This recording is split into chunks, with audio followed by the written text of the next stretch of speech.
Hey everybody, and welcome to another episode of Talking Movies with D, and that's me. Before I get to my usual, get into the review and everything, I just want to tell you guys something personal. Um, After this review, I'm actually shaving all my facial hair, and it's an acting choice or something I'm doing for acting reasons.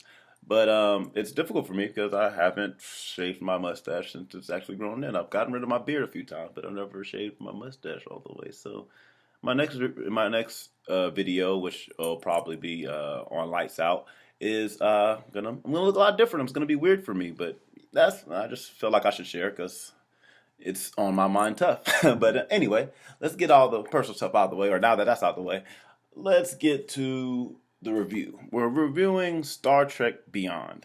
It's the third installment of J.J. Abrams' new reboot, Star Trek, and let's break down this. It's directed by Justin Lin, co-written by Simon Pegg, the same guy who plays Scotty.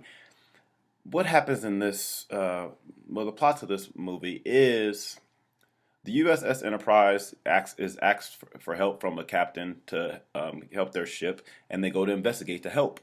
They're actually ambushed instead, and everybody thought it was the Borg, but as far as I know, and I'm not that familiar with the Borg, but it wasn't, as far as I know, it was this man named Krall, played by Idris Elba, who basically destroys the USS Enterprise, which you can see in the trailer, and it's about the crew now not having a ship, no communications, trying to not only get back together, but also save the galaxy because Krall is looking for an artifact that the USS Enterprise has now to destroy civilization as we know it.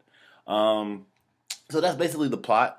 Before I actually get into this review, because I don't think I reviewed the other Star Treks, I'm not on the channel at least. But I'm not the biggest Trekkie. I do like the the rebooted Star Treks, both the first and the second one. So I'm not like a Trekkie, so I can't dive into the old movies or the TV shows and pour from that lore. And I'm more of a newer fan. I never used to like Star Trek as a kid, honestly. So just take that with a grain of salt. If somebody who's a super Trekkie seeing this, you might not like the movie as much as I do because I'm just looking at it more as a movie and knowing the characters decently and not as well as a true Trekkie would. But anywho, and before I get to that, this movie is done with a lot of controversy because for one, the marketing campaign has been kind of weird. Like Kirk riding motorcycles in space, which does a gas powered motorcycle in space, which doesn't make sense, or the music they used in the movie or in the trailers like doesn't make sense. As well as Leonard Nimoy passing, as well, and also Anton Yelchin, who plays shoot, what's his name? Why can't I think of his name? His name is hold on, give me 1 second. Sorry, guys. His name is Chekhov. Yeah, he plays Chekhov. He recently passed in a tragic way. They do a good job as honoring both in the film, and it's kind of bittersweet, especially with Anton Yelchin, because he does such a good job as Chekhov. And you think about it during the movie, knowing that he passed, so that was real hard to deal with. And as far as the marketing things that were kind of weird, in the context of the movie, when you watch it, they make sense. Like the music choice they made for the trailer, as well as Kirk riding a motorcycle. Both of those things make sense, so you don't have to worry about that.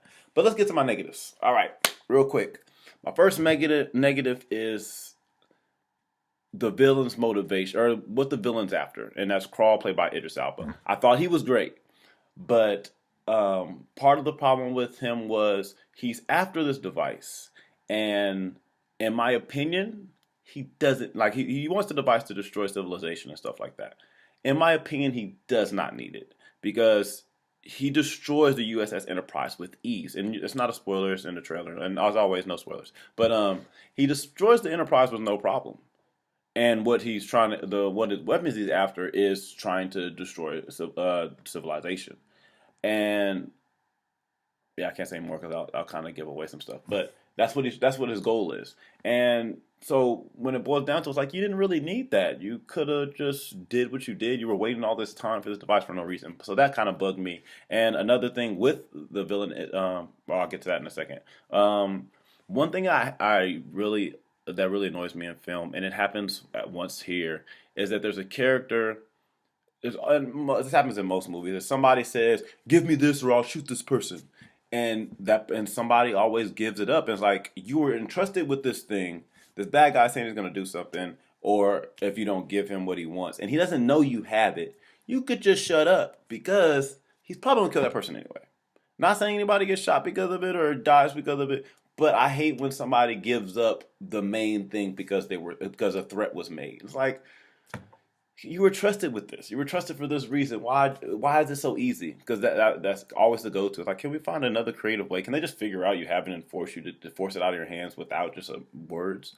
But that kind of bugs me. And the last big, I guess, main dislike I had is some of the CGI seemed out of place. There's a couple of shots where it just threw me off a little bit. I don't think most people would even recognize it, but it took me out a little bit, and it's kind of minor because for the most part it was great. It's Justin Lin. Most of it was on par and great. So with that being said, let me switch to my positives. One being how I brought up the villain before. While watching this movie, especially the first act, I was like, so far I have no complaints on everything, or except for the CGI part. There was a couple CGI things at the beginning, but I was like, there's no faults in this movie. But I was thinking, I was like, I'm not getting much of the villain, and at first I was like, I'm also not getting backstory on him, and he's seeming like a generic villain. So I was worried, but the reason why and not saying anything wrong with Idris Elba because he was great as the villain, is just that I was feeling in the middle of the movie that we didn't get enough to figure out why he hates civilization, why he's this way, like if he was the Borg and all that kind of stuff. We weren't getting enough of that. But by the end of the movie, I realized the real reason and what was going on. So that made the movie, or that made him come all the way around. So if you're in the middle of the movie, you're like, this villain, I don't really know. Just give it to the end. You'll be all right. And once the movie's over, you just got to be patient. Another big positive, and I think a lot of Trekkies would, if it's Trekkies, Trekkers, I don't know. People that love Star Trek. I'm gonna say Trekkies for now. If you guys can correct me in the comments or on social media or whatever. But they did a good job at paying homage to the original shows, original movies. You know, Leonard Nimoy and everybody. They did a good job at paying tribute to them, and I believe I can't think of his name. James T. Kirk. He kind of did a couple of the Scotty, you must like. They did a good job at kind of imitating, people from the past. I think that was done well. As well as in the trailer, you see that the Enterprise is destroyed, but the way they handle it and the action scene with it and everything how it went was phenomenal. And I think if I was a huge Trekkie, that would have impacted me way more because anybody who's followed Star Trek for an extended period of time, the Enterprise is the ship. It's so important, and most people love it and stuff like that. And for me, saying I get it, I like the ship, and it's important. For me to be like, dang, USS Enterprise is going down, and it sucks, and it looks bad, and it hurts and you feel for the crew. It's like anybody who's really a Star Trek fan and really loves that ship.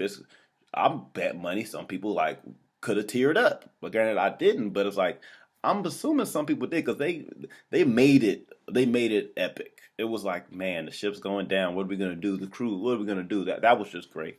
As well to go on with that is the crew being separated. I mean, we had Spock and Bones were together, which I don't think they were a pair in the shows, but them together were great. Then you also had Scotty with Taylor, and Taylor's the new alien with the not blue, white face, played by Sophia Boutella. And when I first saw the trailer, I didn't realize it was her. It wasn't until a couple of days ago I realized it was Sophia Boutella, and she's from Kingsman. She was a girl with the knives for feet, and she's kind of stole the show. She was great.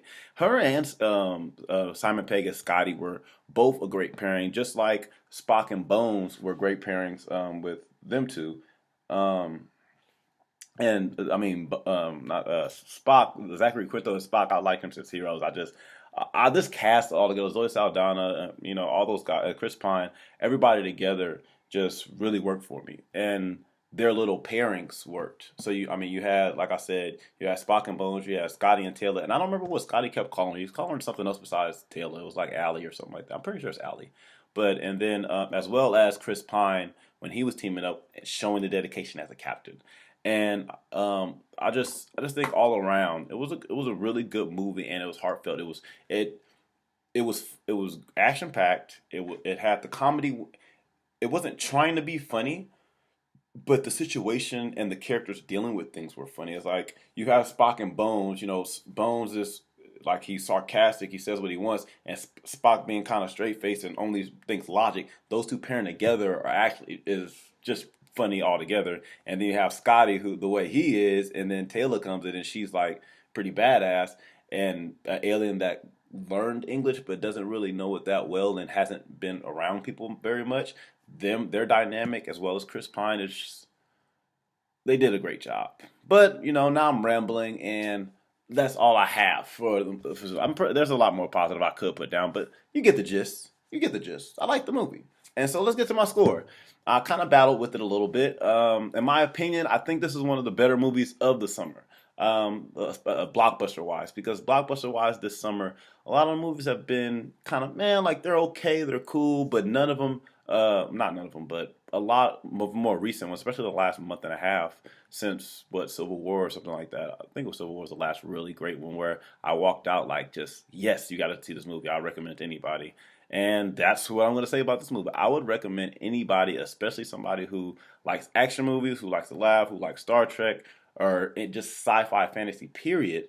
I'm most sci-fi, not sci-fi fantasy, but if like that, like the genre. Period. Go see the movie. I give the movie an A, a solid A. A plus is like my perfect. A is just great. So I'll put this at an A. As of right now, or if I just stuck to blockbusters, this movie would make it on my top 10 if I was sticking to blockbusters. But I think if I throughout the year, if I go about all the movies that I pick or that I'm going to talk about at the end of the year, this movie, I don't know if it'll make it on. I'm not sure, but it was one of my most anticipated, and it was great. So boom, boom, thumbs up, double times. You know what I'm saying? But anyway, that's all I got for you guys today. You guys, as always, please share the video, like if you like the video, comment on the video, and you can follow me on all social media at dwood2324 on what at or dwood dwood. I'm trying to say dwood2324.com or at whatever Twitter's, Facebook, Snapchat, what's the other one, Instagram, all that stuff. Just follow me on all that. Share this video. Please get it out there. And if you do or do not like the movie,